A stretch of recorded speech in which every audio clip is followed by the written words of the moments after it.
వికారాబాద్ జిల్లా ప్రజలందరికీ నమస్కారం. నాకు ఈరోజు చాలా బాధగా ఉంది. ఈరోజు కాదు, గత 4-5 రోజులు ఒక ఘోరమైన ఘటన జరిగింది. ఒక అటెంప్ట్ మర్డర్, సంతందుకు ప్రయత్నం చేస్తుంది. ఏదో ఆస్తుల కొరకో ఏ కొట్లాటనో తాగో కాదు. సర్పంచ్గా నిలబడి ఓడిపోయిండు ఒక గుండాగాడు. వాడు హిస్టరీ షీటరు. ఇది కోట్పల్లి గ్రామం గురించి మాట్లాడుతున్నా, కోట్పల్లి మండల్ హెడ్ క్వార్టర్స్ గురించి మాట్లాడుతున్నా. అక్కడ ఒక అతి దుర్మార్గుడు, హిస్టరీ షీటర్, ఇటువంటి ఎన్నో కొట్టించిండు. ఆ దుర్మార్గుడు అసలు సర్పంచ్ నిలబెట్టిన క్యాండిడేట్. వాడు నిలబెట్టిన క్యాండిడేట్ చిత్త ఓడిపోయిండు. 400 ఓట్లతో ఓడిపోయిండు. గెలిచిన వ్యక్తి మొత్తము గ్రామం సపోర్ట్ ఇచ్చి గెలిచింది. అయితే ఆ కోపంతో నన్ను 400 ఓట్లతోటి ఓడగొడతామని ఆ కోపంతో ఈయన సంతందుకు ప్రయత్నం చేసిండు. రాత్రి గెలిచినాక 4 రోజుల కింద ఈయన మందుల కొరకు పోతే ఈ గుండాగాడు, అందరు తెలుసు గుండాగాడు, ఈ గుండాగాడు ఓ 4 మందికి పైసలు ఇచ్చి రాడ్లతోటి కట్టెలతోటి ఈపు నెత్తి పలగొడితే పాపం ఆ సర్పంచ్ ఇప్పుడు హాస్పిటల్లో పోరాడుతుండ్రు. జీవితం కొరకు, ఊపిరి కొరకు, వెంటిలేటర్ మీద ఉండు, ఐసీయూలు ఉన్నాడు. ఆయన ఎప్పుడు కోలుకుంటాడో తెలియదు. కోలుకుంటా ఎట్లా మాటలు వస్తాయా, ఇవన్నీ కూడా చాలా సీరియస్ కండిషన్, సావు బతు మధ్యలో ఉన్నాడు. ఇటువంటి ఘటనని అనుకుంటా వికారాబాద్ జిల్లాలో, ఉమ్మడి రంగారెడ్డి జిల్లాలో ఎప్పుడు జరగలేదు. వేరే ప్రాంతాల్లో జరుగుతుంటే న్యూస్ పేపర్లో చదువుతున్నాం. ఓడిపోయినందుకు 400 ఓట్లతో ఓడిపోయినందుకు ఆ సిగ్గుతోటి నువ్వు ఊరికి పారిపోవాలి. కానీ ఆ ధైర్యం ఎట్లొచ్చింది నీకు? ఉన్న సర్పంచ్, గెలిచిన సర్పంచ్ మీద దాడి చేసి ఆయనను సంతందుకు ధైర్యం ఎట్లొచ్చింది? ఇక్కడ ఆయనకు కొంతమంది రాజకీయ నాయకులు సపోర్టా, రియల్ ఎస్టేట్ సపోర్టా, లేకుంటే చేపల వ్యాపారం చేసేటోళ్ళు సపోర్టా, ఎవడో కోదాడి నుంచి ఉందంట వానికి సపోర్టు. ఎవడు వీనికి సపోర్ట్ ఇచ్చేది? వీనికి ధైర్యం ఎట్లొచ్చింది? గెలిచిన సర్పంచ్ను సంపే ధైర్యం ఎట్లొచ్చింది? వీడు తప్పనిసరిగా జైలుకు పోవాలి. మొత్తము కోట్పల్లి గ్రామము, కోట్పల్లి మండల్ మొత్తం ప్రతి ఒక్కరికి తెలుసు. సంపిపించే ప్రయత్నం ఎవరు చేసిండ్రా అంటే ఈ గుండాగాడని ప్రతి ఒక్కరికి తెలుసు.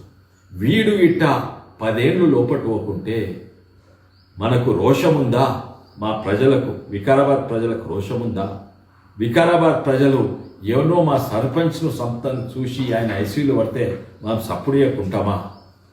ఇక్కడున్న నాకు నమ్మకం ఉంది, ఎస్పీ గారి, కలెక్టర్ గారి మీద నమ్మకం ఉంది, వీని వెంట పడతారు.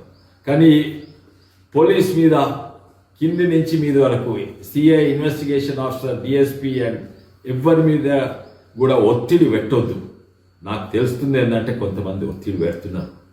ఆయన A1 ఉండే, వీడే సంపిపించిండు, ఇంకా ప్రయత్నం చేసిండు, ఆయనని ఏసీకి ఎట్లా మారిండు, ఇవన్నీ పరిశీలన చేసుకోవాలి. ఇక్కడ వికారాబాద్ జిల్లాల 3 పెద్ద కాంగ్రెస్ నాయకులు, రూలింగ్ పార్టీ నాయకులు ఉన్నారు. అందరూ వాళ్ళ దిక్కు చూస్తున్నారు. ఈ రూలింగ్ పార్టీ ఆయనను ఆయన ఐసీయూలో ఉన్న గెలిచిన సర్పంచ్ కూడా రూలింగ్ పార్టీ, కొట్టించిన గుండాగాడు కూడా రూలింగ్ పార్టీ, ఇద్దరు కాంగ్రెసే. ఇక్కడ ఉన్న కాంగ్రెస్ నాయకులు ఇద్దరినే చూస్తారా? ఈ గుండాగాన్ని జైలు లేకుంటే అందరు మీ దిక్కే చూస్తారు, మీదే బాధ్యతను చూస్తారు. మీ రూలింగ్ పార్టీ పేరు పోతుంది, మీ అందరి పేరు కూడా పోతుంది. అందుకే నా విజ్ఞప్తి మహేందర్ రెడ్డి గారికి, ప్రసాద్ గారికి, మనోహర్ రెడ్డి గారికి, మీరు ఎవ్వరు కూడా మీ మీద ఒత్తిడి పెట్టనీయకుండా చూడండి. పోలీస్ మీద ఫేర్ ఇన్వెస్టిగేషన్ 100% మొత్తం జిల్లాకు తెలుసు. సంపిపించే ప్రయత్నం చేసింది వీడే గుండాగాడు. వాడు తప్పనిసరిగా వాడు బెయిల్ ఇమీడియట్లీ రావద్దు, వాడు ఉండాలి లోపట. వాడు లోపట ఉండుకుంటే ఇంకా ధైర్యం బయటికి మెసేజ్ పంపుతున్నాడు, నీ అంతం చూసుకుంటారా, మీ అందరు అంతం నేను 10 రోజులలో బయటకు వచ్చి మీ సంగతి చూసుకుంటారా, ఇంకా భయపెట్టిస్తున్నాడు. అక్కడ భయానికి గురైనరు అక్కడ కొంతమంది ప్రజలు. ఇది మన వికారాబాద్ జిల్లాలోనే లేకుంటే ఎక్కడైనా కొలంబియా, వేరే లా అండ్ ఆర్డర్ లేని దేశమా?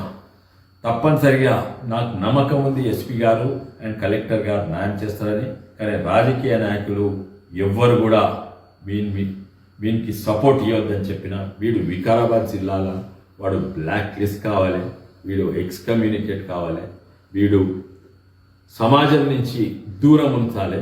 ఇటువంటి ఎలిమెంట్స్ వీళ్ళు మన జిల్లా పేరు, మన ఉన్న రాజకీయాలను దరిద్రంగా మార్చుతున్నారు. మళ్ళోసారి వీడు గిట్ట బయటకు వస్తే బద్నామయ్యేదైతే మీరు కాంగ్రెస్ నాయకులు, కాంగ్రెస్ రూలింగ్ పార్టీ అండ్ రాజకీయాలు పక్కకు పెడుతున్నాం. మీరు బద్నామైతే రాజకీయంగా నాకు ఇంతో లాభం వస్తుంది. నాకు అదే అవసరం లేదు. మీరు ప్రజలకు న్యాయం చేయండి. అక్కడ భయప్రాంతాలకు గురయ్యేటట్టు చేయకండి. ఎక్కడ కోట్పల్లి గ్రామమే కాదా మొత్తం మండలాల ఈ గుండాగాడు ఆ చాపలల్లా రియల్ ఎస్టేట్లల్లా తాపిచ్చి గాంజా తాపిచ్చి గుండాలను పెట్టి గుండాలకు పైసలు ఇచ్చి ఎంతోమందిని దటాయిస్తున్నాడు. మీకు చెడ్డ పేరు వస్తుంది. మీకు చెడ్డ పేరు రాకుండా చూసుకోండి. వికారాబాద్ జిల్లాకు చెడ్డ పేరు వస్తుంది. వికారాబాద్ జిల్లాకు చెడ్డ పేరు రాకుండా చూడండి. ప్రజలందరూ కూడా దీంట్లో పార్టీలకు అతీతంగా ఒకటయి ఈ గుండాగాన్ని లోపట ఉండేటట్టు చూడాలి. వాడు గిట్ట బయటకు వచ్చి మళ్ళీ దట్టాన్స మనం అందరం ఒకటేదాము. పార్టీలు రాజకీయాలు పక్కకు పెట్టి మళ్ళోసారి విజ్ఞప్తి, మీరందరూ పెద్ద నాయకులు, మీకు మంచి పేరు ఉండాలి. మీరు ఏ పార్టీలు ఉండా మంచి పేరు ఉండాలని నేను కోరుతున్నాను. స్పీకర్ ప్రసాద్ గారు, మాజీ మంత్రివర్యులు మహేందర్ రెడ్డి గారు, మరి ఉన్న ఎమ్మెల్యే మనోహర్ రెడ్డి గారు, మీరందరూ కూడా మీకు మంచి పేరు ఉండాలి. మేము కొట్లాడే స్థాయికి అయినా కూడా మీరు మీ పేరును, మన జిల్లా పేరును కాపాడండి, ప్రజలను రక్షించండి. అందరికీ విజ్ఞప్తి, మనం ఇటువంటి చూడనట్టు అస్సలే చేయొద్దు. వీడు 10 ఏళ్ళు లోపట ఉండాలి. ఆ సర్పంచ్ గతి చూడండి. ఆ సర్పంచ్ కొడుకు, తన భార్య, అక్కడ ఉన్న ఆయనకి ఇచ్చిన సపోర్టర్స్కు వీళ్ళు ఫోన్ చేసి ఇంకా భయపెట్టిస్తున్నారు. నేను అండగా ఉంటాను, కావలసి ఒక రాత్రి అక్కడ వచ్చి కూడా పండుకుంటాను. వీడు బయటికి వస్తే చాలా డేంజర్. వీని ఎన్నో కేసెస్ ఉన్నాయి ఇంతకుముందు, ఇవన్నీ కూడా చూడండి. ఎస్పీ గారికి నేను మళ్ళీ ఒక్కసారి లెటర్ రాస్తాను.